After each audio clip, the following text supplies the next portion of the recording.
Live from KSAT12, the news at noon starts right now. And new this noon, all morning long, we have been getting complaints from SAISD parents, several saying some schools in the district don't have adequate heat amid this Arctic blast. We reached out to the district. We got this response. It says, quote, throughout yesterday and overnight, we diligently checked all campuses to ensure school facilities would be ready for students and staff today. Some campuses are reporting issues this morning, and we are on site working to quickly restore heat where necessary, unquote. The district did not clarify which schools are having issues and did not say when it expects to have these issues resolved. Of course, when we get some new information for you, we will pass it along on air and on our website. In court today, a grisly murder. That's how prosecutors are describing a capital murder trial that's currently underway at the Justice Center. But the man accused in this murder is saying he was only following orders. Hilson Avalar Rodriguez is on trial for the fatal shooting of two sleeping people back in 2018. Eric Hernandez is live outside the courtroom. Erica, anything surprising coming out of the opening statements so far this morning? Yeah, David, we are actually learning more on just what happened on September 30th, 2018, and just how horrific of a crime scene it was that police came across. Now, early that morning, Julia Wright was found outside on a sidewalk of an apartment complex in the 8600 block of Fairhaven Street. Her blood trail led to the inside of an apartment where Nicholas Milanovich was found with a gunshot wound to the head. Prosecutors telling the jury this was a cold-blooded robbery and murder made by Hilson Avila Rodriguez. He went in there to burglarize them for what he suspected would be drugs and the proceeds of the sale of those drugs. He saw them both laying in bed, helpless, asleep.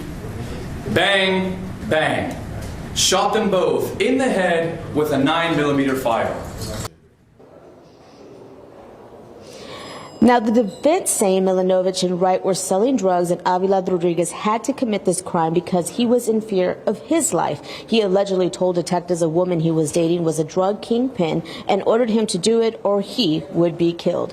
Now, this is just the beginning of this trial that's expected to last for at least a week. Now, the death penalty is not on the table, so if found guilty, he would automatically be sentenced to life in prison without parole. We will continue to cover this trial and have more this afternoon. Live at the Cadena Reeves Justice Center, Erica Hernandez, KSAT12 News. Thank you, Erica. And don't forget to watch this trial live on KSAT.com, KSAT Plus, and KSAT's YouTube channel. The courthouse will likely continue to be a busy place. That's the takeaway from new crime stats released today. The San Antonio Police Chief presenting the annual crime report in a city council meeting this morning. Garrett Berger with the high crime numbers for 2023 that did have at least a few bright spots. Now, compared to 2022, crime last year rose by about 2%, but it's not across the board. That's driven largely by property crimes, especially car thefts. Of the three crime categories the department tracks, crimes against property was the only one that was up, driven by more than 6,600 additional stolen cars last year, especially Hyundais, Kias, and full-size trucks. Meanwhile, crimes against society like drug and gun violations are down slightly. And crimes against persons, the category that covers most of the traditional violent crimes, is down too. Though the chief acknowledged anytime there is a violent crime, it's a problem. But our numbers show that murders are down, certain assaults are down, and that, to me, that's, pushing us in the right direction. Well, while homicides are down sharply last year, mostly because of the 53 migrants who died in a trailer the year before, FBI data shows they're still at high levels compared to previous years. SAPD reported 165 homicides last year, the same as they did in 2021, which had previously been the highest level since the 90s. Now, the city has a violent crime reduction plan that it's been working on. Stage 1, which it's been doing so far, is mostly been focused on hotspot policing, essentially sending more officers to these high violent crime areas. Now, they're about to start the second phase early this year, where they focus on some of those areas that haven't been going down with the crime when they've been trying to do the hotspot policing. That's going to be tackling different neighborhood issues, and as I said, going to be coming up in just a couple weeks. Live at City Hall, I'm Garrett Berger, KSAT 12 News. Thank you, Garrett. Outside with live cam, you can see a breeze blowing there behind him. You can see some sunshine behind him, too. But does that mean it's going to get warm today? Having done a few live shots in super cold temperatures, it is hard to talk when it's this cold. You're not kidding. It looks, the blue skies out there, it looks like it should be warm, but it is not. We are still below freezing. We've yet to peak over 30 degrees, and that was after a really cold start. Let me show you the numbers this morning. This is what we got down to: 19 here in San Antonio, 12 in Rock Springs, 20 in Gonzales, 21 in Cotulla. Here's the thing. Tomorrow morning could be even colder. We're forecasting now 16 here in San Antonio tomorrow morning, 10 in Bandera, 12 in Kerrville, 14 in New Braunfels. And the reason for that, those winds you just saw there behind Garrett, they calm tonight. We get clear skies, dry air, perfect combination to allow whatever little bit of heat is there to escape back in the atmosphere. And this is the end result. You'll want to make sure those pipes and all those outdoor spigots, things like that, are all still covered up, because this is going to be another one of those nights. Right now, we've got, again, blue skies. We are up to 30, so some improvement here. Wind chills at 22 with a northerly wind at 9. That wind is trying to come down some. 30 in Seguin, 27 in Bernie, 26 in Kerrville. Wind chills in the teens still in the hill country. Our forecast today should get us up to about 35 for a high. Those winds falling off tonight, and we're already down in the 20s by 9 o'clock. We showed you those lows tonight, but there is a good warm up on the way and some good rain chances too. More on that here in just a few minutes. Thank you so much, Justin. Now, with another night of frigidly cold temperatures, a local nonprofit is providing a warm and safe place for people who are experiencing homelessness. Tiffany Huertas shares ways that you and the community can also get involved. With temperatures in San Antonio in the teens last night. 7 o'clock sharp, we open the front door and process the ones that want to stay. A local nonprofit opened their doors for people who needed a warm place to stay. They get a mass briefing, they get fresh baked cookies and hot chocolate, and then they get to watch a movie. And then after the movie, it's lights out, they go to bed. And in the morning, they get a hot breakfast. 75 grateful people stayed here last night. Diane Talbert, executive director at Communities Under the Bridge, says they provide sleeping bags, gloves, hats, and scarves. Tonight, how many people do you expect to be here? At least 75. The nonprofit has been helping our community since 1996. And they have been in this building near Hayes Street and Chestnut Street for over 12 years. They're allowed to check their bags and leave them here and then return the next night. All of this is possible thanks to volunteers and different organizations coming together. Diane says there are many ways you can help. We have groups that come and get on the schedule and cook food and serve it. We have groups that work in our warehouse and process clothing. Volunteers are preparing for another cold night. We want them to know that they deserve the same respect that we do, and we love them the same way that God loves them, and so we want to reciprocate that. Tiffany Huertas, KSAT12 News. And if you don't need to actually go to a shelter like that, you can find a place just to go and stay warm for a little while. The city's setting up warming centers around town yesterday and today. It's probably going to be going on tomorrow as well. Free rides to get there via passengers are going to be able to travel fare-free to or from the 14 facilities that are open each day until 5 p.m.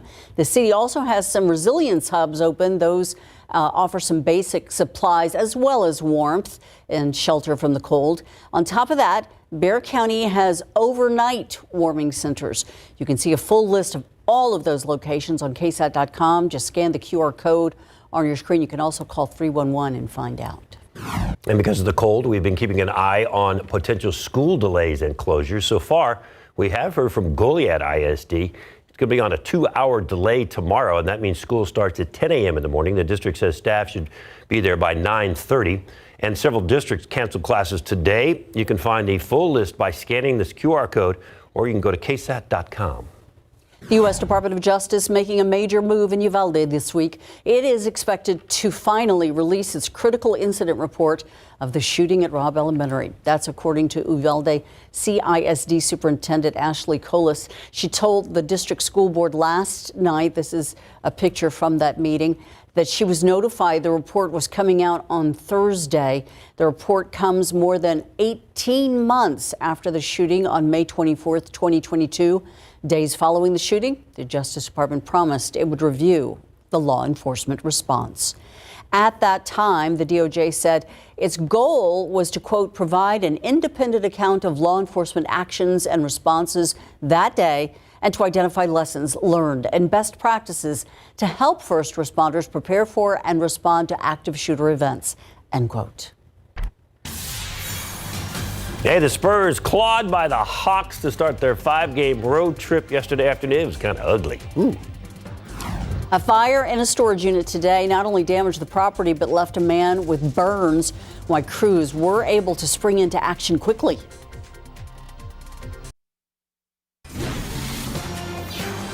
Some people who had stowed away property for safekeeping are finding out they couldn't protect it from fire.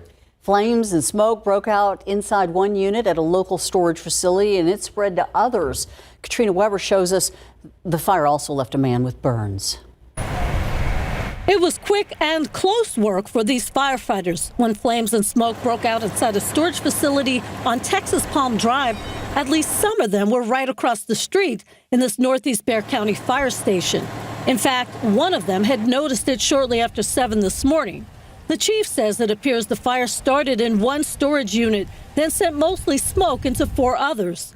The fire also left a truck scorched and its owner with minor burns on his hand. The fire marshal told me off camera that it appears the man who was burned may have been staying inside that storage unit. For now, he's in a hospital getting checked out. Firefighters say his burns seem to be minor. In the other storage units, it appeared there were no people, only property, items that now may be damaged or destroyed. A worker told me the storage business is notifying most of the owners about the fire. The fire marshal is still working to find out exactly how it started. Katrina Weber, KSAT12 News. Once again, a warning about space heaters and candles and other ways to keep warm. Got to be very, very careful if you're using those pieces of equipment to stay warm in this Arctic air. And you know, I've got a little heater running at a water well, hoping that that actually will keep at least that equipment running. A lot of people are waiting to see what happens when this thaws out. Yeah, that's always when you find out the damage, right, is when everything starts to thaw. We're going to do a little bit of thawing today before temperatures plunge back down into the teens tomorrow morning. The aquifer, surprisingly, it's down about 1.5 feet, 637 even. Probably has something to do with the cold weather. I'm not sure the exact connection there, but I sent an email to the Edwards Aquifer Authority. We'll see what they have to say. Otherwise, the mountain cedar low, it's at 80. Molds are low at 20. We'll talk about the cold temperatures. What about rain chances? They're looking better and better. That's ahead as we get into next week. That forecast straight ahead.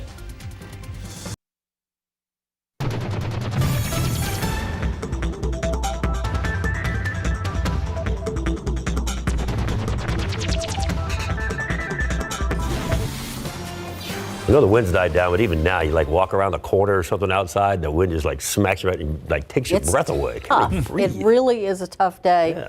Yeah. And I need to mention also ERCOT asking everyone to conserve a little bit, and we got another day of this, so we'll see if there's another conservation notice for tomorrow. Yeah, we do have one more morning. Thankfully, this morning was fine. No energy issues across the state, so that is fantastic news. But it did get cold. 5.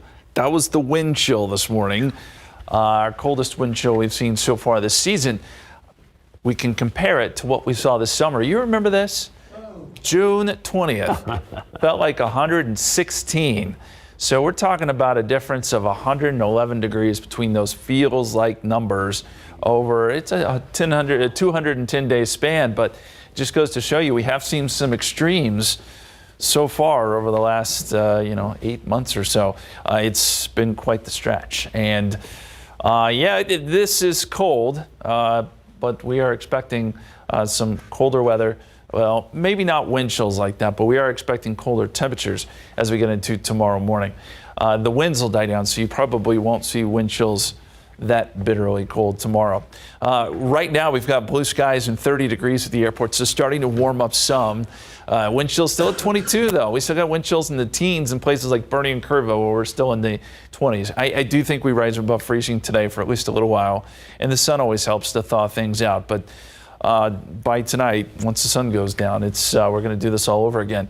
Wind chill values are still in the teens. Bernie Stage, Bulverde, Canyon Lake, New Braunfels feels like 20 right now. Lost Maples feels like 17. That was a spot where wind chill values this morning were below zero. Not something you see all the time here in South Texas. Forecast 34 at 3 o'clock. We're up to 35 for a high, down to 31 though, right back down below freezing by 7 p.m. and back into the 20s by midnight. Actually by 9 o'clock, but dropping into the mid-20s by midnight.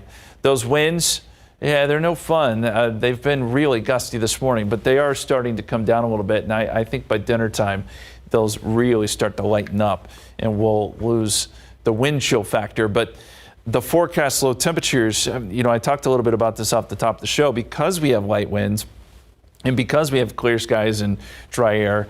All of that combines to give us some really, really cold weather. I think these will be our coldest temperatures we see during this stretch. 16 here in San Antonio, 14 in Seguin, 14 in New Braunfels, 12 in Kerrville. And I know we've said this time and time again, but it's worth mentioning one more time. Don't forget about your neighbors. They don't have heating. Help find them some shelter. Don't forget about the pets. Obviously, plants at this point, you've either brought them in or they're no longer with us, or they're not going to come back till the spring. And then pipes, of course, you want to make sure those are still wrapped, because these kind of temperatures can do some damage. As we look at the Futurecast here, what we have in store ahead, I think we're going to get some more clouds by Wednesday, tomorrow evening, and then they really kind of build in Thursday morning. We'll start off with a little bit of fog, maybe some morning clouds. Those will shift east, and then we'll get some pre-warm weather on Thursday. Temperatures up into the upper 60s. We're going to be on a real roller coaster ride, I think, this week, because just as soon as we get into the 60s, here comes another front. It's windy, it's cold, again on Friday and going into the weekend. And then beyond that, we got another storm system starting to come in from the west, and this brings rain chances. So starting Sunday night, we'll start to see some showers, and then by Monday, I think we have a pretty good chance of seeing some showers and maybe a few thunderstorms too.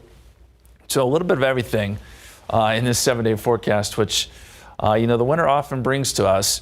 So tomorrow, 45, but we're up to 68 on Thursday. This is that roller coaster ride. Back down to the 40s Friday, Saturday, jumping up into the 50s Sunday, and then back into the 60s Monday and Tuesday.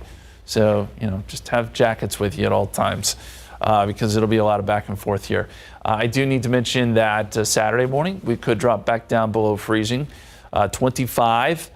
And as far as rain chances go, 20% Sunday. Right now we're going to go 40% chance on Monday. But if things keep going the way they're going, we may get to bring those rain chances up even more to start next week. Boy, you're earning your salary a lot. It's gotten You need to talk busy. to the boss. Yeah, that's okay. Busy's good. Texans getting busy. They're getting ready for a road playoff game against the top AFC team coming up this weekend. And Cowboys owner Jerry Jones has a message for his team after their wild card loss. And the Spurs just getting started with a 5-game road trip in Atlanta for an afternoon game yesterday. And it was, a bad start unless you're the Hawks. Trae Young knocked down 3 after 3 after 3. Atlanta 27, and he was able to hit one from the logo. Look at that. Second half, Spurs rookie Victor Wembanyama single-handedly tried to bring the team back off the transition, gets in for the alley-oop slam, then driving to the basket. Here we go. A little behind the back. We like this patent move. And then another slam dunk.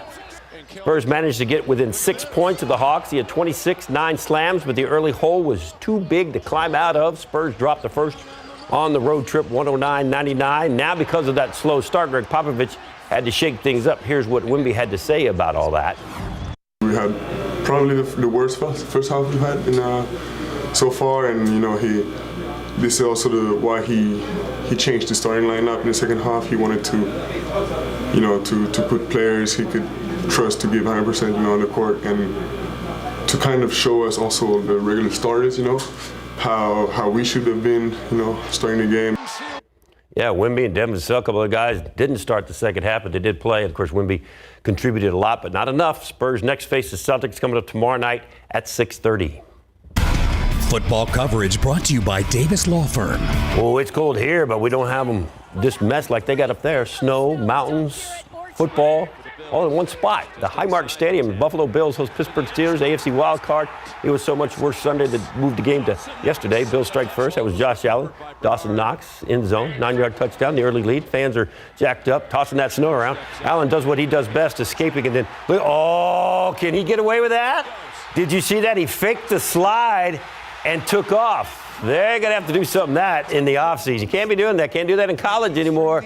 Sure can't do that in the NFL. No. That was 52 yards for the touchdown. Bills win it 31-17. Buffalo will host Kansas City in the divisional round. And with that, we now know that Houston is going to play the top seed Baltimore January 20th.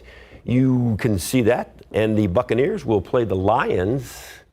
The Packers will face the 49ers this weekend. The Texans have their divisional roundup matchup set against one of the favorites to win the Super Bowl, the Ravens. The Texans advanced after a 45-14 beating of the Cleveland Browns. Houston head coach DeMeco Ryans talked about the first game of the season. Remember, they played against Baltimore to open the season. It was 25-9 Ravens, but that was then and this is now. Tough place to play, right? Rookie quarterback, right? New team, new start going out to Baltimore. You look up. I remember going in at halftime and man, we were right there, right? Going against a really tough team. We were right there, really tight game, and it kind of, they took it away in the second half. They've done an outstanding job, Baltimore, with their defense. I think they've been probably the most consistent defense throughout the entire year. Yeah, Texans on a roll, though. Speaking of roll, they're just rolling home. No decision on the future of the Dallas Cowboys head coach Mike McCarthy after another first-round loss in the playoffs. It seemed only Jerry Jones was so stunned he didn't have a lot to say right after the game. He did stop to talk to the boys yesterday while they cleaned out their lockers. His message, the urgency to win and win now. Players still in disbelief it ended so soon. It ain't been 24 hours yet, and still in shock, so. That's really it, really shocked more than anything. Yeah, you can imagine. So are we. Still shocked even on Wednesday.